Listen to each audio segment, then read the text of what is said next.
নমস্কার বন্ধুরা, সবাইকে আমার মনের মতো রান্নাতে স্বাগত জানাই। আজকে আবারও একটা রেসিপি নিয়ে চলে এসেছি। আজকে রেসিপি হচ্ছে নিরামিষ ঘুগনি। আমি কয়েকটা ঘরোয়া সাধারণ উপকরণ দিয়ে খুব সাধারণভাবে রান্নাটা করেছি। কিভাবে রান্নাটা করেছি আপনারা প্রথম থেকে শেষ পর্যন্ত ভিডিওটা স্কিপ না করে দেখতে থাকুন। নিরামিষ ঘুগনির জন্য আমি এখানে 400 গ্রাম মটর নিয়েছি। নিয়ে ভালো করে ধুয়ে 5 থেকে 6 ঘন্টা ভিজিয়ে রেখেছিলাম। দেখুন কত সুন্দর ফুলে গেছে। তো আপনারাও এরকম 5 থেকে 6 ঘন্টা মটরটাকে ভিজিয়ে নেবেন। নিয়েছি 4 পিস আলু। আলুটাকে এরকম ছোট ছোট চৌকো করে কেটে নিয়েছি। নিরামিষ ঘুগনিটায় খুব ভালো টেস্ট আনার জন্য প্রথমে একটা ভাজা মশলা বানিয়ে নিতে হবে। তার জন্য কড়াইতে দিয়ে দিচ্ছি 2টো শুকনো লঙ্কা, 3-4 পিস লবঙ্গ, 4 পিস এলাচ, 2টো দারচিনির টুকরো, 1 চামচ ধনে, 1/2 চামচ মৌরি, 1/2 চামচ গোটা জিরে। দিয়ে দিতে হবে একটা তেজপাতা। তেজপাতাটাকে আমি এরকম ছোট ছোট টুকরো করে ছিঁড়ে নিয়েছি, দিয়ে দিলাম। গ্যাসের ফ্লেমটাকে লোতে রেখে মশলাটাকে খুব ভালো করে ভেজে নিতে হবে। সেই ফ্লেমটা আপনারা এই সময় হাইতে দেবেন না, হাইতে দিলে মশলাটা পুড়ে যাবে। লোতে দিয়ে এরকম ভালো করে ভেজে নেবেন। মশলাটা আমার খুব ভালো করে ভাজা হয়ে গেছে। এবারে একটা প্লেটে নামিয়ে নিয়ে ঠান্ডা করে গুঁড়ো করে নেব। আর মটরটা আমি সেদ্ধ করে নেব। তার জন্য কড়াইতে দিয়ে দিলাম, জল দিয়ে দেবো পরিমাণ মতন, দিয়ে গ্যাসের ফ্লেমটা অন করে দেবো। এর মধ্যে দিয়ে দিলাম পরিমাণ মতন লবণ, হলুদ গুঁড়ো দিয়ে খুব ভালো করে মিশিয়ে নিয়ে কিছু সময়ের জন্য সেদ্ধ করে নেব। তো আমি তো কড়াইতে দিয়ে সেদ্ধ করছি, আপনারা চাইলে কুকারের মধ্যে দিয়ে সেদ্ধ করে নিতে পারেন। কুকারের মধ্যে দিয়ে সেদ্ধ করলে 3টে সিটি মেরে নেবেন, তাহলে খুব ভালো করে সেদ্ধ হয়ে যাবে। এবারে একটা পেস্ট বানিয়ে নিতে হবে। তার জন্য আমি নিয়ে নিয়েছি একটা মিক্সির জার। তাতে দিয়ে দিলাম 5 থেকে 6 পিস কাঁচা লঙ্কা, নিয়েছি 15 গ্রাম আদা কুচি করে নিয়েছি, দিয়ে দিলাম। 2টো মিডিয়াম সাইজের টমেটো কুচি করে নিয়েছি, দিয়ে দিলাম। দিয়ে খুব ভালো করে একটা পেস্ট বানিয়ে নেব। ওটা আমি খুব সুন্দর করে সেদ্ধ করে নিয়েছি। হাত দিয়ে একটু টিপে দেখে নেবেন, দেখবেন এরকম সুন্দর সেদ্ধ হয়ে গেছে। তো এবারে নামিয়ে নিতে হবে। কুচনো নারকেলটা ভেজে নেব। তার জন্য কড়াইতে দিয়ে দিলাম সাদা তেল। তেলটা খুব ভালো করে গরম করে নেব। তেলটা আমার খুব ভালোভাবে গরম হয়ে গেছে। এবারে এর মধ্যে দিয়ে দিতে হবে কুচনো নারকেল, দিয়ে খুব ভালো করে লাল লাল করে ভেজে নিতে হবে। গ্যাসের ফ্লেমটাকে মিডিয়ামে রেখে নারকেল কুচনো আমি ভেজে নেব। কুচনো নারকেলগুলো আমি এইরকম লাল করে ভেজে নিয়েছি। এবারে তুলে নিলাম। ওই তেলের মধ্যে কেটে রাখা আলুগুলো ভেজে নেব। আলুটা কড়াইতে দিয়ে পরিমাণ মতন লবণ দিয়ে দিতে হবে, দিয়ে দিতে হবে পরিমাণ মতন হলুদ, দিয়ে আলুগুলোকে লাল লাল করে ভেজে নিতে হবে। আলুগুলো আমি লাল করে ভেজে নিয়েছি। তো আপনারা চাইলে মটরের সঙ্গে আলুটা দিয়েও সেদ্ধ করে নিতে পারেন, কিন্তু আলুটা ভেজে এরকম ঘুগনিতে দিলে ঘুগনির টেস্টটা আরও বেড়ে যায়। তো আমার আলুটা ভাজা হয়ে গেছে, আমি এবারে নামিয়ে নেব। আলু ভাজা তেলের মধ্যে আমি অল্প কিছুটা তেল দিয়ে নিয়েছি।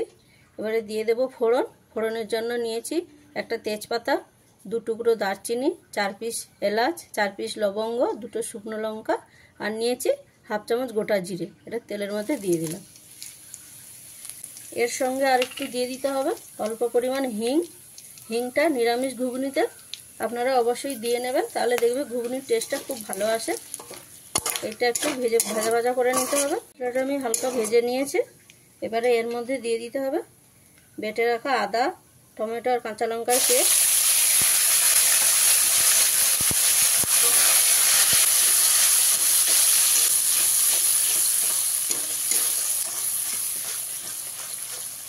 ফ্লেমটা মিডিয়ামে রেখে পেস্টটাকে ভালো করে মিশিয়ে নিতে হবে। আর মেশানো হয়ে গেলে এর মধ্যে দিয়ে দিতে হবে কয়েকটা ঘরোয়া মশলা। দিয়ে দিচ্ছি 1 চামচ ধনে গুঁড়ো, 1/2 চামচ জিরে গুঁড়ো, পরিমাণ মতন হলুদ গুঁড়ো, 1 চামচ কাশ্মীরি লঙ্কার গুঁড়ো, অল্প পরিমাণে লবণ, দিয়ে খুব ভালো করে কষিয়ে নিতে হবে। নিয়েছি। এবারে এর মধ্যে অল্প পরিমাণ জল দিয়ে দেবো। জলটা দিয়ে খুব ভালো করে কষিয়ে নেব।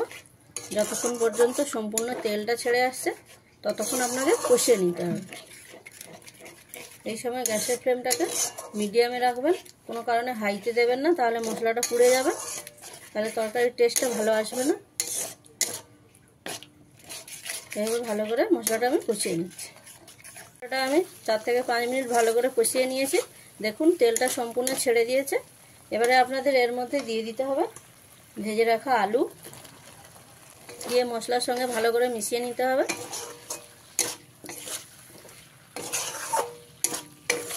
মেশানো হয়ে গেলে এর মধ্যে দিয়ে দিতে হবে জল থেকে তুলে নিয়েছি মটরগুলো, দিয়ে দিলাম। দিয়ে আবারও খুব ভালো করে মিশিয়ে নেব।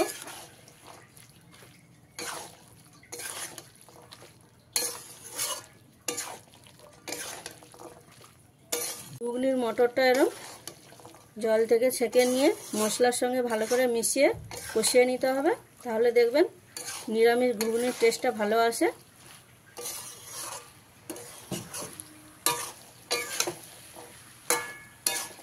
মটরটা মেশানো হয়ে গেলে এর মধ্যে দিয়ে দিতে হবে ভেজে রাখা নারকেল কুচি। নারকেল কুচিটা দিয়ে আবারও ভালো করে মিশিয়ে নিতে হবে।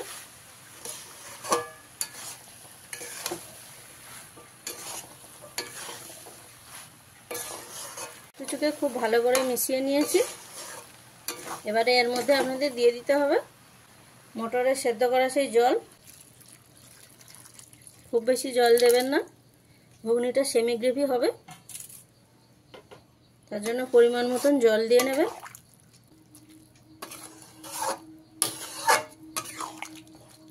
জলটা দিয়ে ভালো করে মিশিয়ে নিয়েছি।